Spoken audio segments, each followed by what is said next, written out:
Hello বন্ধুরা, তোমরা সব কেমন আছো? আশা করি তোমরা সব ভালো আছো। এই যে প্রতিদিনের মতন আজকেও সেই ইঞ্জেকশনটা নিচ্ছি। জানোই তো, দিনে 3টে করে নিতে হয়। সকালে নেওয়া হয়ে গেছে, এখন স্নান খাওয়া দাওয়া করে এই যে এখন নিচ্ছি ইঞ্জেকশনটা, আবার সেই রাতে নেব।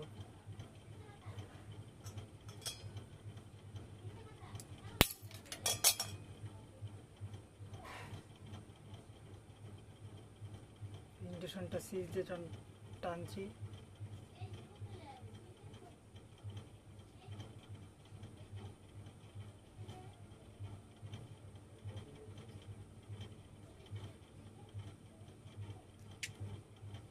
আকাশটা মেঘলা মেঘলা, রোদ যেই কয়দিন না যাবে সেই কয়দিন মনে হয় বৃষ্টি হবে।